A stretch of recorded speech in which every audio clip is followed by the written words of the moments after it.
President Trump in Middletown Park on Wednesday. He is widely expected to disavow the Iran nuclear deal when he outlines his strategy this week. Tom Brennan, New York Times, Washington. President Trump is coming under mounting pressure from European allies and fellow Republicans to preserve the Iran nuclear deal, with the president widely expected to disavow the agreement when he outlines his Iran strategy on Friday. Defenders and even erstwhile opponents of the deal are urging him not to unravel it completely. Mr. Trump's top national security aides are united behind a plan to decertify the deal, but leave it in place, with a goal of revising its terms. But in pursuing that course, the president will set off a volatile sequence of events that some warn could end up mortally wounding the agreement. On Capitol Hill, lawmakers will have to decide whether to reimpose punitive sanctions on Tehran, a move that would almost certainly scuttle the 2015 deal that was brokered by world powers. In European capitals, allies are showing signs of resisting pressure to join the United States in trying to renegotiate its terms, while the Trump administration is making a very fine distinction between a decertification that is a report to Congress rather than leaving the deal. "I'm concerned that the distinction will be lost on our allies and adversaries," said Senator Chris Coons, a senior Democrat on the Foreign Relations Committee. Prime Minister Theresa May of Britain called Mr. Trump on Tuesday to urge him to uphold the deal, adding that it should be carefully monitored and properly enforced, according to a spokesman for 10 Downing Street. The British Foreign Secretary, Boris Johnson, reinforced that message in a call to Secretary of State Rex W. Tillerson. The White House's overarching Iran policy is predicated on de-emphasizing the nuclear deal in favor of confronting Tehran on other issues, including its missile program and its support for extremist groups throughout the Middle East. Yet Mr. Trump's long-standing contempt for the nuclear accord, he has labeled it a disaster and the worst deal ever, has kept it center stage. Lawmakers in the House and Senate remained largely in the dark on Wednesday as to Mr. Trump's precise plans, even as congressional leaders prepared for the likelihood that the deal's fate would end up in the laps by week's end. Other lawmakers, including some Republicans once critical of the deal, called on Mr. Trump to preserve it himself. Representative Ed Royce, left, the Republican chairman of the House Foreign Affairs Committee, and Representative Eliot L. Engel, the top Democrat on the committee. Jose Luis Magana, Associated Press, all were operating under the assumption that Mr. Trump is preparing to withhold certification.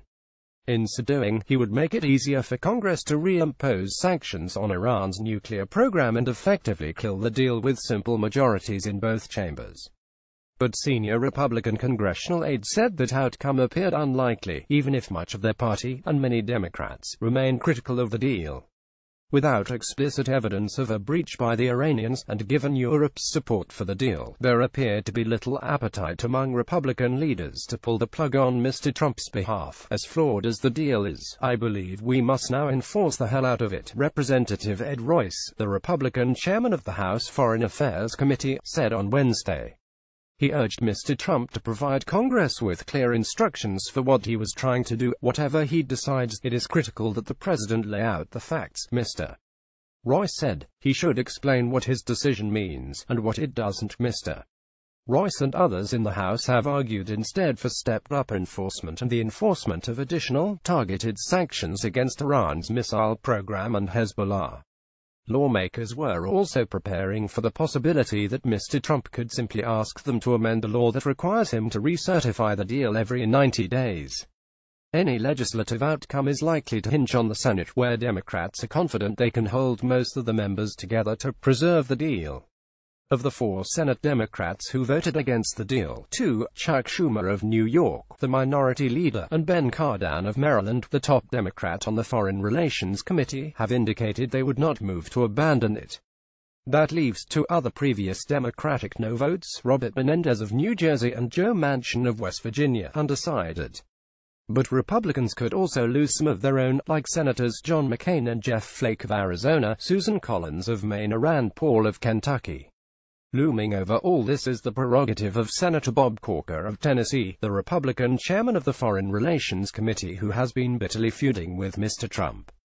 Mr. Corker's sway of the committee, and the Republican caucus, could prove consequential in advancing legislation. Prime Minister Theresa May of Britain called President Trump on Tuesday to urge him to uphold the deal. parliamentary recording unit. Some people express concern that Mr. Corker could no longer play the role of broker between the White House and Congress, a role that is not easily replaced. The Senate's other leading Iran expert, Tom Cotton, Republican of Arkansas, is viewed as too hardline to be an intermediary. As the White House prepared to roll out the policy, experts were focusing on two unanswered questions: how it would confront Hezbollah, the Iranian-backed militant group, and whether it would designate the Islamic Revolutionary Guard Corps as a terrorist organization. Such a designation would be significant because the Guard Corps is the military wing of the Iranian government. John Kerry, the former Secretary of State who negotiated the Iran deal, warned House Democrats that such a move would set a dangerous precedent, according to a person who attended the briefing. Additionally, Ernest Moniz, the former Energy Secretary who was deeply involved in the negotiations, briefed House Democrats on Wednesday afternoon. There were other concerns. Democrats argued that whatever the intention of Mr. Trump's maneuvering, it would be lost on America's negotiating partners abroad.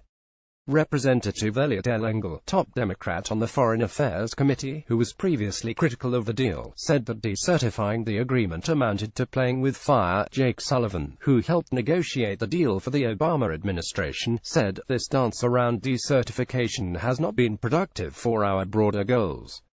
It's much harder to push our European partners to pressure Iran on missiles and terrorism when they are more focused on the risk Washington poses than they are on the risk Tehran poses." But critics of the deal said Mr. Trump's willingness to walk away from it would give the United States the leverage to improve its terms, first with the Europeans, and later with Iran.